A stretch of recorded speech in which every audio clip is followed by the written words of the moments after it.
All right, with that, if you have a Bible, I want you to turn to John chapter 15. If you don't have a Bible, that's fine. It'll be on the screen as well.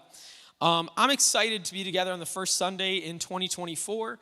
All right, welcome to the next month or two of constantly writing the date wrong and having to go back and correct it. How many of you guys have already written a date wrong? Yep, okay.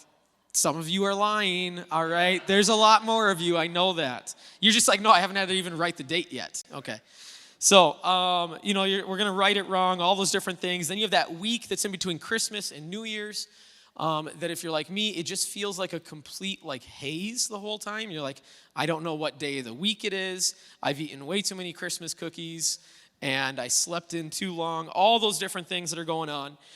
And now we're moving back into life. How many of you guys that first week hit you pretty hard when you had to leave the Christmas break some of you are like, I don't even know what you're talking about. I didn't have Christmas break. Okay, I get that. All right, but when you leave the holiday time and you go back to real life and you're like, man, everything's still waiting for me. Why couldn't that be the Christmas miracle where all this work just disappeared and I start fresh? All right. I know a lot of people, New Year's Eve, New Year's time, it seems like they used to do a lot of New Year's resolutions. Anybody in here do a New Year's resolution? Yeah, okay, so I don't feel like I see that as much anymore. There's probably a couple of us who saw no hands going up, so we just didn't put our hands up either. But New Year's resolutions doesn't seem to be as common. Maybe it's because of all the statistics and jokes about how quickly they fail, right? How many of us have been there where you're like, I'm not even going to bother trying to do this because it's just not going to work? All right, but I have seen a few other things kind of pop up in place of New Year's resolutions. How many of you have some type of a tradition or a habit? Maybe this is the first year that you're starting it, where you're doing something, though, going into the new year. All right, one common one that I've seen is people have maybe a word for the year. All right, and I see this with people that go to church. I've seen it with people that don't go to church, here's my word for this year. All right, and I haven't done this, so I don't really know all the reasons or things to go with it. But I know some people in our church family have done that and are continuing to. Trying to kind of let that word almost be something that you reflect on throughout the next year. And it kind of even drives some different things in your life. All right, and I was sort of thinking about this idea as we are gearing up for the new year as a church. Okay, we're going into a new year. This is a new thing for us. And I'm realizing right now, actually, Aaron, that I have my stuff back there. It's just not in ProPresenter. That's how the new year's starting for me. All right? So you'll see shortly a different thing that says a new year, real big on it. And then you'll be like, okay, now we got it figured out because Josiah doesn't know what he's doing. All right, and so oftentimes at a church, we will kick off the new year with a season of prayer and fasting. If you've been here in previous years, you've probably seen that. And this has looked like all sorts of different things in the past. And as I was thinking about that for this year, I started to get this thought. Most of us probably don't need one more thing to do. We don't need one more thing on a list, one more expectation, one more thing that we have to accomplish this year. And oftentimes, ideas or goals or expectations at the new year can become just that, one more thing that you're trying to accomplish. All right, and I can't help but thinking that that's not what most of us need. I don't think most of our problem is that we aren't busy enough and we need to just add more things to our calendar, right? I don't think there's probably anyone in the room. Maybe there's a few that would be I need more things to add to my calendar. Most of the time, it's the opposite. I need to probably weed some stuff out. I need to take a step back. I need to streamline some of my focuses. I need to get rid of some stuff.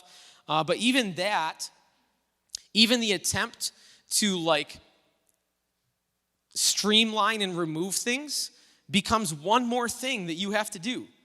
You just can't escape this idea. And so I found myself reading through John chapter 15, and I love this chapter, and I just feel like this was such a healthy place that I want to be in to start the new year. All right, and so I want to walk through this together over the next 2 weeks. If you already have a specific plan of attack of how you are approaching 2024, this is not meant to replace that necessarily. I actually think that this can come alongside and complement maybe plans, goals, things that you have for this year in a way that can kind of bring some greater focus as well. And so because where I want to go is less of a plan for the new year and more of like, it's more of a posture to adopt as we go into the year. All right, so I want us to do this. Let's start the year off right. Let's be, this morning, even right now, let's be expectant that God has something for each of us today. And dare I say, like, let's lean in as if our year depends on it. Because for some of us, I think it could. Like, if you're coming out of the spot where you're like, I just barely made it through the year, you might really need to be like, I need something. I need God to do something in my life to change this next year. All right, because if we don't start the year with God in the right place, it's really, really hard to finish it in the best way that we can. All right, so let's do this. If you are willing, if you're able, would you stand with me? I want to read through our passage here together. And I'm going to be in John chapter 15, starting in verse 1. I am the true grapevine, and my Father is the gardener. This is Jesus talking. He cuts off every branch of mine that doesn't produce fruit, and he prunes the branches that do bear fruit so that they will produce even more. You've already been pruned and purified by the message I have given you. Remain in me, and I will remain in you. For a branch cannot produce fruit if it is severed from the vine, and you cannot be fruitful unless you remain in me. Yes, I am the vine, you are the branches. Those who remain in me and I in them will produce much fruit. For apart from me, you can do nothing. Anyone who does not remain in me is thrown away like a useless branch and withers. Such branches are gathered into a pile to be burned. But if you remain in me and my words remain in you, you may ask for anything you want and it will be granted. When you produce much fruit, you are my true disciples. This brings great glory to my Father. I have loved you even as the Father has loved me. Remain in my love. When you obey my commandments, you remain in my love, just as I obey my Father's commandments and remain in his love. God, we just pray that this morning would be maybe exactly what each one of us needs. And that doesn't mean it has to be the same thing for all of us. God, you know where we're at. We just pray that we would be challenged in this time. God, that we would be changed as we open up your word. Lord, that when we walk out of here today, that we would be a different person in some way because you are changing things inside of us. And so, Lord, we want to have that type of a posture and attitude as we go into this today. We ask this in your name. Amen. All right, you guys can have a seat. This passage has always challenged me. Jesus paints this picture of what really is most important for us. All right, and so often we look at our relationship with God and we judge it based off of what we are doing and what we are accomplishing. Like, think about it. If we describe, or if I asked you to describe, like, who's a good Christian that you know? Right, and as you think about, okay, who's a good Christian, and you start to try and quantify that and describe that, most likely, most of us would probably have like some idea where we might say like, okay, well, this person goes to church often, and they read their Bible this many times a week, and they pray this much, and they give to church or charities, and they do it with this percentage, and they volunteer or serve in these ways. We have this list of things that they should do. And then we might also have a list of things that we would say they shouldn't do. Like, oh, they don't say these words. They don't spend their Friday nights doing this. They don't watch or listen to things like this. They don't squander their money on selfish things. And we have all this. Like, it's so easy to define our relationship with God by what we do or what we don't do. And that's not how this was meant to be. All right, and in a similar way, I think we can look back on this past year. If I said, was 2023 a good year for you?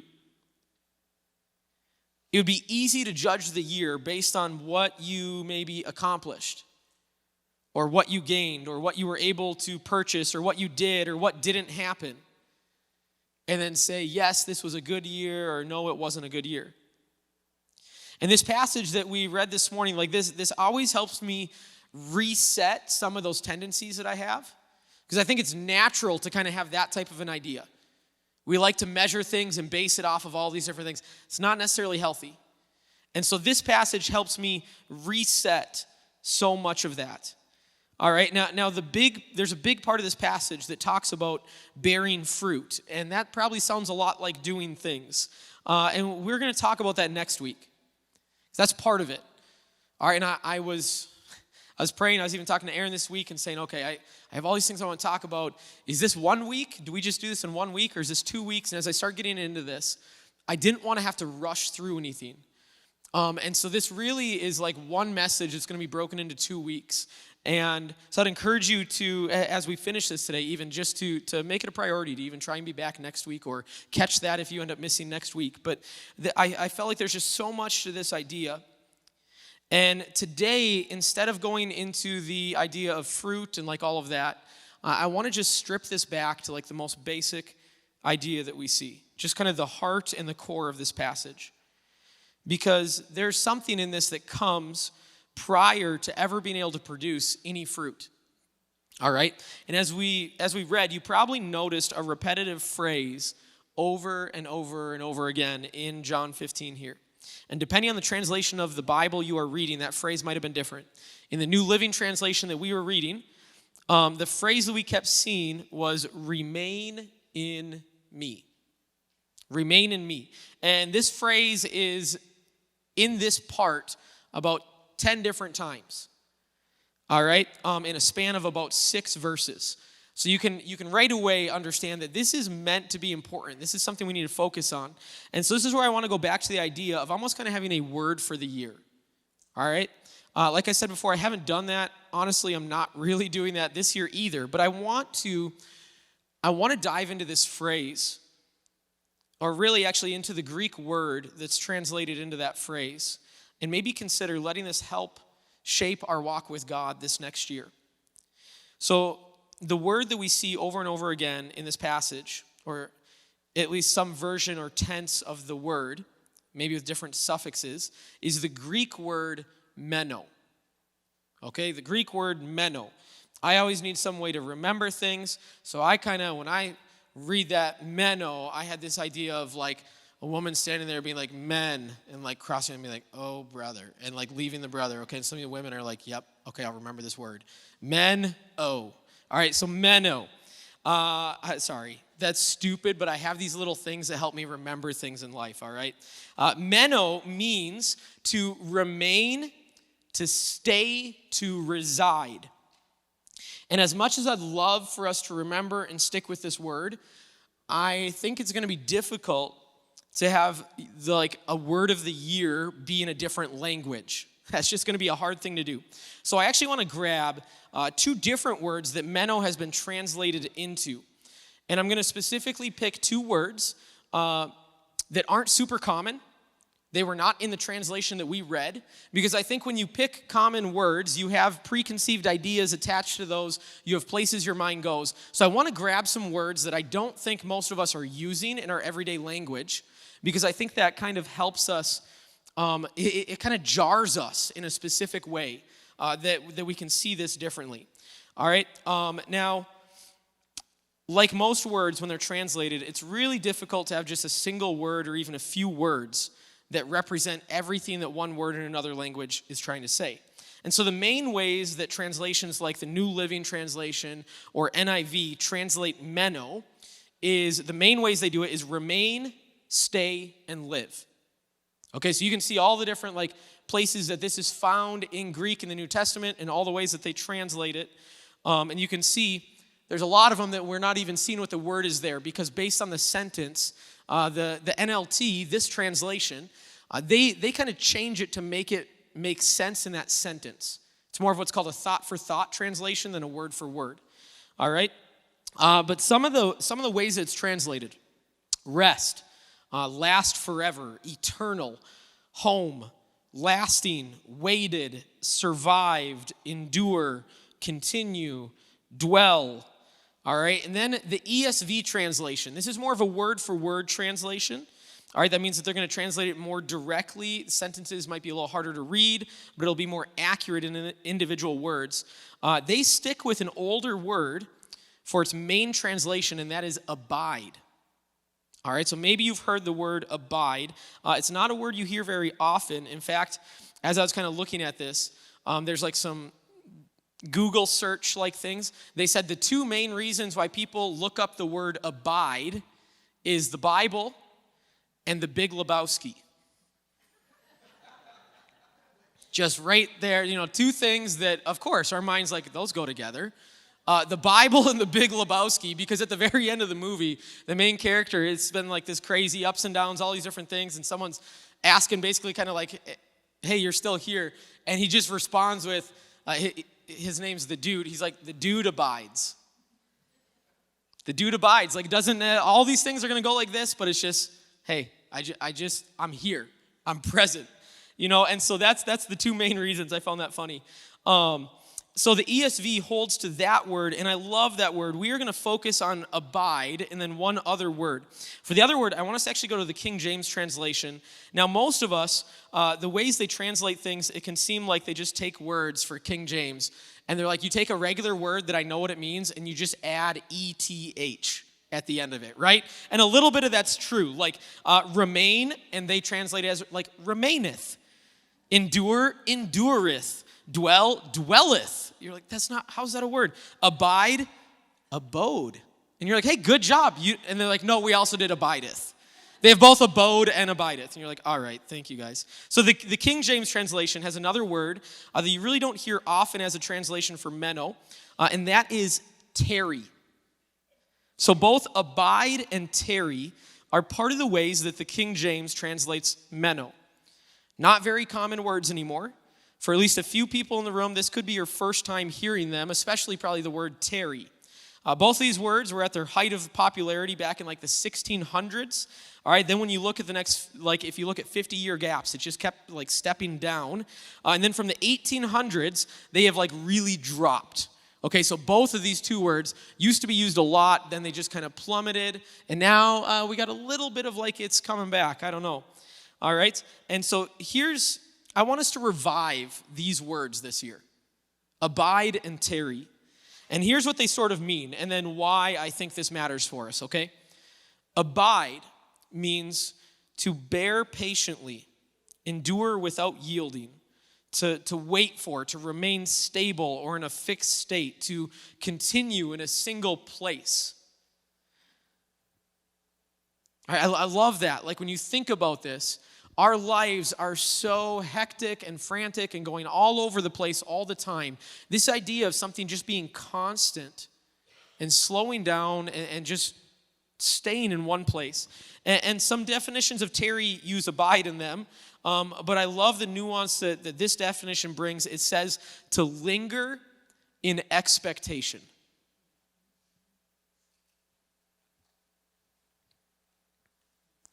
So meno, this word all over John 15, has the idea of abiding and tarry, to wait, to linger, to remain in the presence of Jesus, to slow down. I'm actually going to read part of our thing again here. I'm going to read it out of the ESV because they use the word abide instead of remain in me.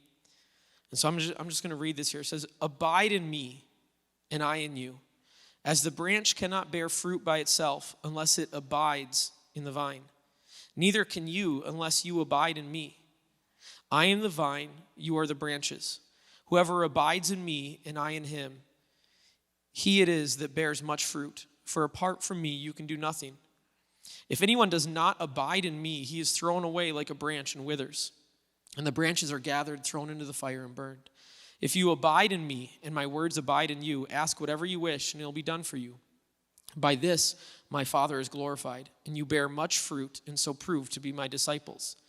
As the Father has loved me, so have I loved you. Abide in my love. If you keep my commandments, you will abide in my love, just as I have kept my Father's commandments and abide in his love. And as I think about this upcoming year, there's like this sort of aggressive go-getter part of me that wants to lay out all sorts of goals and plans and what I want to do and what I want to accomplish. And I was thinking about talking about prayer and fasting as a church that we often do at the beginning of the year. And we've done that before, and we will do it again, and it's good. But I just started to feel like, what is the point of talking about how to pray, why to pray, when to pray, if our lives can't slow down enough to spend time with the person that we're praying to? Like this idea of just abiding in God's love and in his presence. And as I started to think about this next year, I'm like, I need that. I don't even necessarily know exactly what that's going to fully look like, because my personality is such that to just like sit and be is really difficult. My mind is already going on all the other things that I should be taking care of, all the things I could be doing with that time. So to just sit and be, I'm like, man, that sounds like a much better way to approach this next year. Because so often I can rush into God's presence with a list of things to accomplish or things that I want him to take care of, and then take off running out again into my life. Because our lives are like so important that we can't be bothered to slow down at all. Like we hold this like this unhealthy savior complex of like the world needs me. Or at least my little world needs me. My kids need me. My house needs me. My job needs me. And there is something very healthy about coming to grips with the fact that like things do not rise and fall on you. Some of us need to start to understand that this year. All right, that you are not the savior of anything. I am not the savior of anything. And that's something that we need to come to grips with. And what if instead we learn to just linger, to set aside time that is intentional on focusing on his presence in our lives? Just being present with him, not bringing a list, not needing anything, not even pursuing growth. Right? I struggle to just sit. Slowing down, waiting, remaining, abiding, lingering with expectation. Because the thing is, all of this idea of growing and producing fruit and all these other things, they can only happen when we first figure out how to abide in him. So this whole passage is about. And when we do this, it allows God to work in our hearts and in our lives. And next week, we're going to talk about the other part of this passage, the idea of pruning and God cutting. And that is a difficult thing. And it's hard to understand that actually what this passage says is when you're doing well, you know how you're rewarded? With pruning. Things getting cut. So that you can actually do even better. You can produce more fruit. But we often mistake pruning that God is doing in our lives for something else, for our life falling apart. And so that's going to be next week. It's hard and difficult, but for this week, I have a statement that I want us to just kind of like sit on for this week. Every single part of our walk with God stems, all right, using that vine imagery, it stems out of our ability to just abide in his presence. And not just our little 10-minute devotional in the morning, but having a lifestyle and habits of spending abundant amount of time with God that has zero selfish ambition. All right, because when we abide in his presence, just to know him better, our worship is going to become more genuine. Our generosity in that part of our heart is going to be increased. Our love is more extravagant. Our grace for others is going to abound in our life. Our understanding of how to use the gifts that we've been given by God is going to become more purposeful. And so this week, I want us to focus on abiding. Like the idea of Terry, that lingering with expectation, it's going to be a little bit more next week. Because expectation is a funny thing. And with the wrong expectation, things don't work out well. So we'll talk about that next week. But this week, just abide. Just slowing down and being in his presence. And so to kick off our year, I want us to do everything we can to create some ways to abide. Let's do this. Would you stand with me?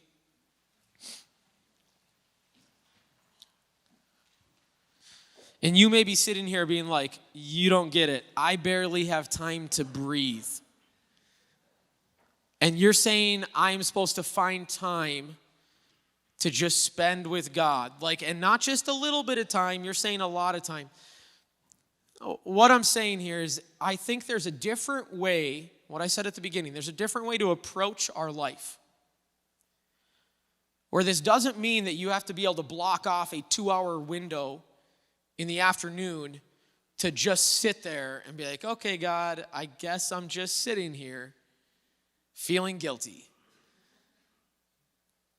I think there's a different way that we can approach every area of our life where abiding doesn't have to happen just completely isolated from the rest of our life. I really do think there's a way that we can do things that allows God to be part of this in such a big and powerful way that we're able to continue to live our life, but just have a different posture, a different attitude, a different way of approaching it. And so here's what I want to do. I want to go practical here. Worship team, you guys can come. I want to go practical as I kind of end this week, okay, of some things that we can do over this next week. So for those of you in the room who like to read,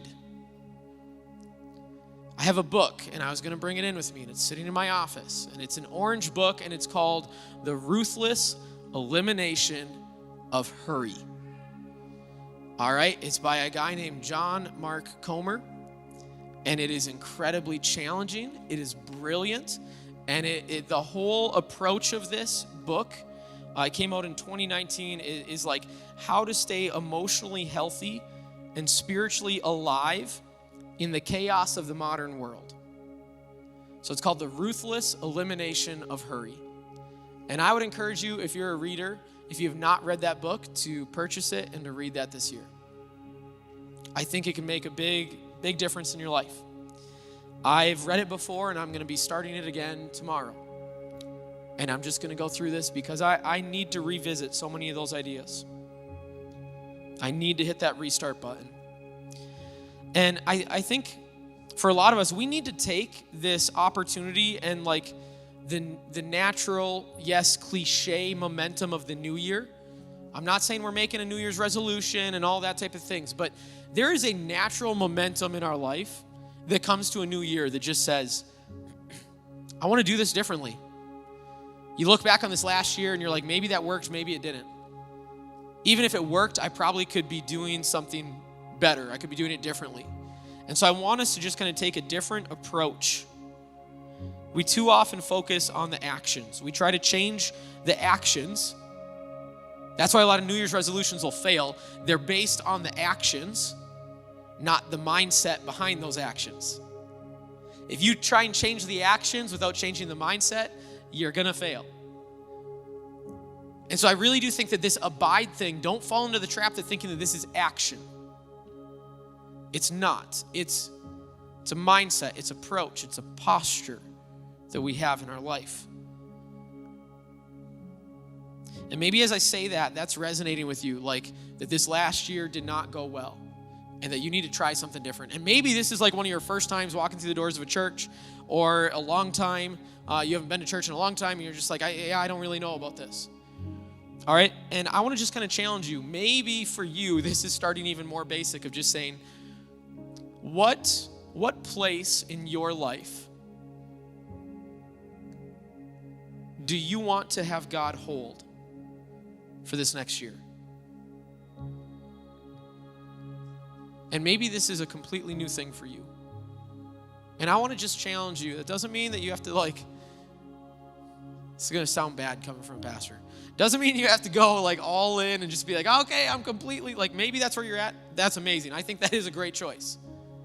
But maybe it just starts with saying, you know what, could I trust God a little bit more today, whatever that looks like, than I did yesterday?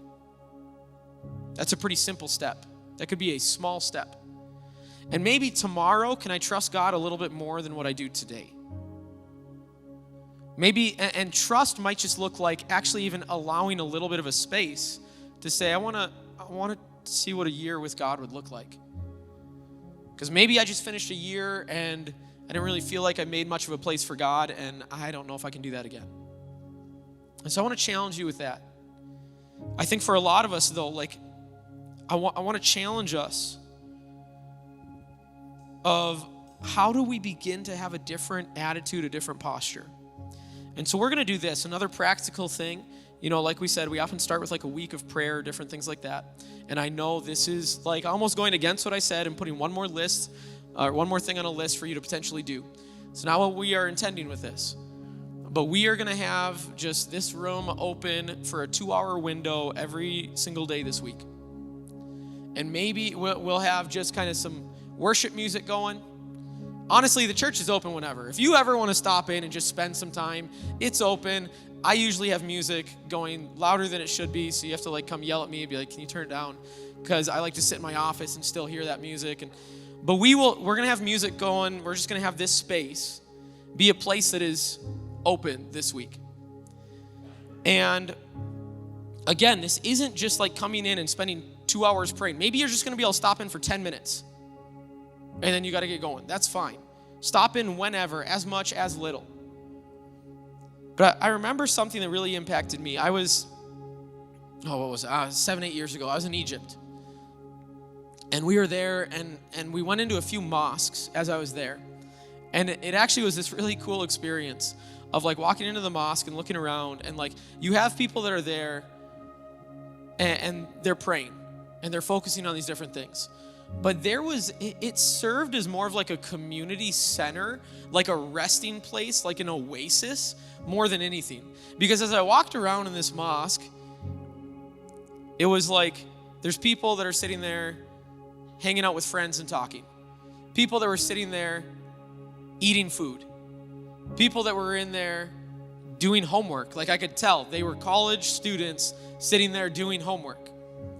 And then there was people that were just sleeping, like laying on the floor sleeping. And I'm like, part of me, like, I was just like, this is kind of amazing though. Like, I love this idea of like this being like an oasis that I can just like go to and be there. And it doesn't have to look like anything specific. It doesn't have to have all these things attached to it. I can just go and do my own thing there. So I know like this week, I'm just, instead of working in my office, I'm going to spend more, and not that there's anything special about this room, but sometimes you just need that change of pace, change of place to change your perspective.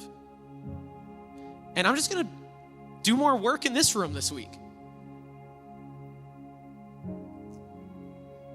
And I'm like, how much more if we know that we have access to a God who loves us, who asks, just abide in me. Because that's the thing, like we have some friends who are Muslim, and like they don't have that same type of relationship. They don't have that hope. They don't have that intimacy as they read through the Quran. It's a lot of doing the right thing and hoping that you've done enough. So for us, when we sit here and say that we have this, we have access to this, God's asking, just come and sit in my presence. You know, a mistake that a lot of pastors often make when they're younger, and I probably made many times and still probably make. When you're dealing with a family who's lost someone, it's a really difficult time. You want to feel like you have to say the right thing.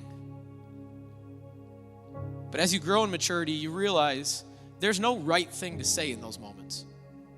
There's nothing you can say to bring someone back or to change what's happened.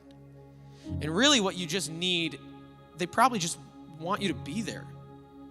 They just want friends around them. And I just think like that same type of approach, instead of coming to God with so many things, if I have to say the right thing, do the right thing, just be like, God, I just want to spend time with you. And so I want to challenge us this week with that. So maybe you want to write down the times that are on the screen. Maybe you already know your calendar. And so we tried to do some in the morning, some kind of over the lunch hour, some in the evening, knowing that everybody's schedule is different. And if you can't make it, that's fine. Like maybe you want to do this on your own. Maybe even at work, you're like, instead of eating my lunch inside, I'm going to go out to my car. I'm going to turn it on. I'm going to turn on maybe some worship music, and I'm going to sit and eat my lunch and just spend time with God. Like whatever this would look like for you this week. And so I want us to start here, because if we don't start here, we can't do anything else. We can't produce the fruit. We can't jump through all these other hoops, all these other things that we think defines being a Christian, when in reality, abiding in his presence is what it means to be in a relationship with our Creator. He doesn't just care about us because of what we can do for him. He wants to just spend time with us. That's amazing to me. And I neglect that, and I take that for granted far too often in my life. Pastor Aaron, would you come and just kind of lead us into a time of response? I just want to invite the prayer teams to come. We're going to have prayer team members in the front here, and a prayer team member in the back. I just want to pray for us. Father God, would you this week give us the ability to slow down? Would you help us to set our calendar at your feet and just allow you to speak over us and into our hearts and into our minds, and help us just evaluate these things? God, help us to just take one step in this. It doesn't have to be anything massive, but just take one more step towards you. God, help us to just respond to this morning. In your name.